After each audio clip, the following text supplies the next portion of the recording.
Hi ನಮಸ್ಕಾರ ಎಲ್ಲರಿಗೂ. ನನಗೆ ಒಂದು ಐಫೋನ್ XR ಅಂತ ಒಂದು ಫೋನ್ ಬಂದಿದೆ. ಅದೇನು ಪ್ರಾಬ್ಲಮ್ ಅಂದರೆ ಟಚ್ ವರ್ಕ್ ಆಗ್ತಿಲ್ಲ. ಚಾರ್ಜಿಗೆ ಹಾಕಿದಾಗ ಫೋನ್ ಕೈಯಿಂದ ಜಾರಿ ಬಿತ್ತು ಅಂತೆ. ಸೊ ಹಂಗಾಗಿ ಟಚ್ ವರ್ಕ್ ಆಗ್ತಿಲ್ಲ. ಸೊ ಅದನ್ನು ಟಚ್ ಮಾತ್ರ ರೆಡಿ ಮಾಡ್ಬೋದಿತ್ತು, ಬಟ್ ಅವ್ರ ಕಸ್ಟಮರ್ ಬೇಡ, ಪೂರ್ತಿ ಡಿಸ್ಪ್ಲೇನ ಚೇಂಜ್ ಮಾಡಿ ಅಂತ ಹೇಳಿದ್ರು. ಸೊ ಹಂಗಾಗಿ ಚೇಂಜ್ ಮಾಡ್ತಾಯಿದ್ದೀನಿ. ಇವೆರಡು ಸ್ಕ್ರೂನ ರಿಮೂವ್ ಮಾಡ್ಕೋಬೇಕಾಗತ್ತೆ. ರಿಮೂವ್ ಮಾಡಿಕೊಂಡು ಆಮೇಲೆ ಡಿಸ್ಪ್ಲೇ ತೆಗಿಯೋಕ್ಕಾಗತ್ತೆ.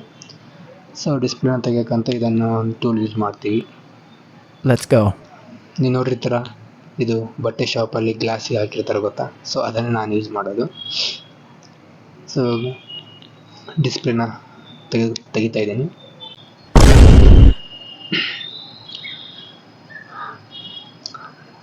ಈ ಮೇಲ್ಗಡೆ ಒಂದು 4 ಸ್ಕ್ರೂ ಇರ್ತವೆ. ಆ ಸ್ಕ್ರೂನ ರಿಮೂವ್ ಮಾಡ್ಕೋಬೇಕಾಗತ್ತೆ. ಅದಕ್ಕಿಂತ ಮುಂಚೆ ಒಂದು ಸೆಟ್ ನಾವು ಡಿಸ್ಪ್ಲೇ ಚೆನ್ನಾಗಿ ಕರೆಕ್ಟಾಗಿದೆಯಲ್ಲ ಅಂತ ನೋಡ್ಕೋಬೇಕು. ಯಾಕಂದರೆ ಸ್ಕ್ರೂ ಅಲ್ಲಿ ಫಿಟ್ ಆಗುತ್ತಿಲ್ಲ ಅಂತ ನೋಡಬೇಕು. ಬಟ್ ಎರಡು ಸೇಮ್ ಇತ್ತು. ಸೊ ಹಂಗಾಗಿ ನಾನು 4 ಸ್ಕ್ರೂನ ರಿಮೂವ್ ಮಾಡ್ಕೊಳ್ತಾ ಇದ್ದೀನಿ.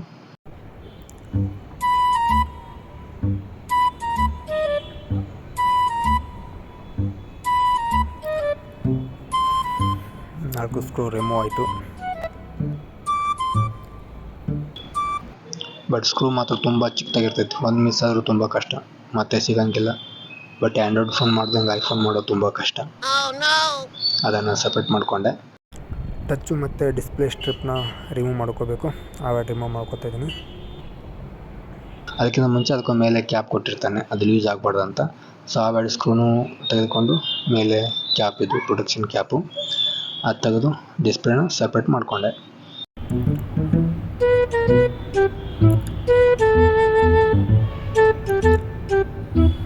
ಸಪ್ರೇಟ್ ಆದಮೇಲೆ ಇದು ಹೊಸ ಡಿಸ್ಪ್ಲೇ, ಒಳ್ಳೆ ಕ್ವಾಲಿಟಿ, ಬೆಸ್ಟ್ ಕ್ವಾಲಿಟಿ ಇದೆ. ನಿಮಗೂ ಕೂಡ ಯಾವುದಾದ್ರೂ ಪ್ರಾಬ್ಲಮ್ ಇದ್ದರೆ ನನಗೆ ಕಾಂಟ್ಯಾಕ್ಟ್ ಮಾಡಿ, ನನ್ನ ನಂಬರ್ನ ಹಾಕಿರ್ತೀನಿ. ನೀವು ಕೂಡ ನನಗೆ ಕೊರಿಯರ್ ಮಾಡಿ, ನಾನು ನಿಮಗೆ ರೆಡಿ ಮಾಡಿ ಕೊಡ್ತೀನಿ, ಅದು ಕಡಿಮೆ ಬೆಲೆಯಲ್ಲಿ. ಸೊ ಡಿಸ್ಪ್ಲೇ ಫಿಟ್ ಮಾಡೋಕ್ಕಿಂತ ಮುಂಚೆ ಒಂದು ಸರ್ತಿ ಚೆಕ್ ಮಾಡೋಣ ಟಚ್ ವರ್ಕ್ ಆಗುತ್ತಿಲ್ಲ ಅಂತ ಹೇಳ್ಬಿಟ್ಟು. ನಾನು ಚೆಕ್ ಮಾಡಿದೆ, ಎಲ್ಲನೂ ವರ್ಕ್ ಆಗ್ತಿದೆ, ನೋಡ್ತಿರ್ಬೋದು, ಏನೂ ಪ್ರಾಬ್ಲಮ್ ಇಲ್ಲ. ಯಾಕಂದರೆ ಫಿಟ್ ಮಾಡೋಕ್ಕಿಂತ ಮುಂಚೆ ಒಂದು ಸರ್ತಿ ಚೆಕ್ ಮಾಡಿಕೊಂಡ್ರೆ ನಮಗೆ ಈಸಿ ಆಗುತ್ತೆ. ಇಲ್ಲಾಂದರೆ ಮತ್ತು ಆಮೇಲೆ ಟಚ್ ವರ್ಕ್ ಆಗಲಿಲ್ಲ ಅಂದರೆ ನಾವು ಹೋಲ್ಸೇಲ್ ತಂದಿರೋ ಡಿಸ್ಪ್ಲೇನೂ ಅವ್ರು ರಿಪ್ಲೇಸ್ಮೆಂಟ್ ತೊಗೊಳಂಗಿಲ್ಲ. ಸೊ ಪ್ರಾಬ್ಲಮ್ ಆಗಬಾರ್ದಲ್ಲ, ಹಾಗಾಗಿಬಿಟ್ಟು ಒಂದು ಸರ್ತಿ ಚೆಕ್ ಮಾಡಿಬಿಟ್ಟು ಫಿಟ್ ಮಾಡೋದು ಬೆಸ್ಟು. ಹಾಗೆ ಈ ವಿಡಿಯೋನ ಯಾರು ನೋಡ್ತಿದ್ದಾರಾ, ನನ್ನ ಯೂಟ್ಯೂಬ್ ಚಾನಲ್ನ ಸಬ್ಸ್ಕ್ರೈಬ್ ಮಾಡ್ಕೊಳ್ಳಿ, ಹಾಗೂ ಲೈಕ್ ಮಾಡಿಕೊಂಡು ಸ್ವಲ್ಪ ಒಂದೆರಡು ಕಮೆಂಟ್ ಹಾಕಿ. ಹಾಗೆ ಇದನ್ನು ಡಿಸ್ಪ್ಲೇನ ಫಿಟ್ ಮಾಡಬೇಕಲ್ವ, ಫಿಟ್ ಮಾಡ್ಕೋತಾ ಇದ್ದೀನಿ. ಮೇಲೆ ಸೆನ್ಸರನ್ನು ಫಿಟ್ ಮಾಡಿದೆ. ನೆಕ್ಸ್ಟ್ ಕೆಳಗಡೆ ಬ್ಯಾಟ್ರಿ ಕನೆಕ್ಟರ್ ಪ್ರೊಟೆಕ್ಟ್ ಬರ್ತೈತಿ, ಅದನ್ನು ಕೂಡ ಫಿಟ್ ಮಾಡ್ಕೊಳ್ಳೋಣ.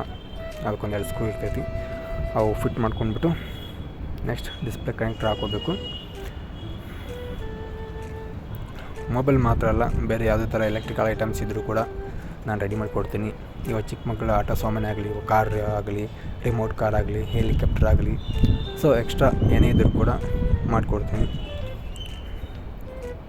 ಇವಾಗ ಡಿಸ್ಪ್ಲೇದು ಕನೆಕ್ಟರ್ ಎಲ್ಲ ಫಿಟ್ ಮಾಡ್ಕೊಂಡ್ಬಿಟ್ಟು ಡಿಸ್ಪ್ಲೇನ ಫಿಟ್ ಮಾಡೋಣ. ಫೋನ್ ಆನ್ ಮಾಡ್ತಾಯಿದ್ದೀನಿ. ಫೋನ್ ಆನ್ ಆದಮೇಲೆ ಸ್ವಲ್ಪ ಟಚ್ ವರ್ಕ್ ಆಗೋಲ್ಲ ಸ್ಟಾರ್ಟಿಂಗ್, ಯಾಕಂದರೆ ಐಫೋನ್ ಅನಿಮಲ್ ಅಷ್ಟೇ, ಒಂದು ಸ್ವಲ್ಪ ವೇಟ್ ಮಾಡಬೇಕಾಗುತ್ತೆ, ಒಂದು 5 ಸೆಕೆಂಡ್. ತಾನೇ ಆಟೋಮೆಟಿಕ್ ಆಫ್ ಆದಮೇಲೆ ಮತ್ತೆ ಆನ್ ಆಗುತ್ತೆ. ಸೊ ಇವಾಗ ಪರ್ಫೆಕ್ಟಾಗಿ ಟಚ್ ವರ್ಕ್ ಆಗುತ್ತೆ, ಏನೂ ಪ್ರಾಬ್ಲಮ್ ಆಗೋಂಗಿಲ್ಲ. ಯಾಕಂದರೆ ಆ್ಯಂಡ್ರಾಯ್ಡ್ ಫೋನ್ಗೂ ಐಫೋನ್ಗೂ ತುಂಬ ಡಿಫ್ರೆನ್ಸ್ ಇದೆ ರಿಪೇರ್ ಮಾಡೋದ್ರಲ್ಲಿ. ಹಾಗಾಗಿ ಇವಾಗ ಫೈನಲಾಗಿ 2 ಸ್ಕ್ರೂನ ಹಾಕೊಂಡ್ಬಿಡ್ತೀನಿ. ಈ 2 ಸ್ಕ್ರೂ ಹಾಕ್ಕೊಂಡ್ರೆ ಮುಗಿತು, ಡಿಸ್ಪ್ಲೇ ಫಿಟ್ಟು ಎಲ್ಲ ಓಕೆ, ಏನು ಪ್ರಾಬ್ಲಮ್ ಇಲ್ಲ.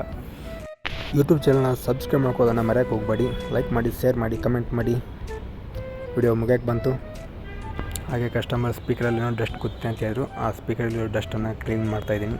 ಸ್ವಲ್ಪ ಡಸ್ಟ್ ಇತ್ತು, ನೋಡಿ ಕಾಣಿಸ್ತಾ ಇರ್ಬೋದು ನಿಮಗೆ. ಅದನ್ನು ಕ್ಲೀನ್ ಮಾಡಿಕೊಂಡೆ. ವಿಡಿಯೋ ಮುಗೀತು. ಬಾಯ್, ಟಾಟಾ.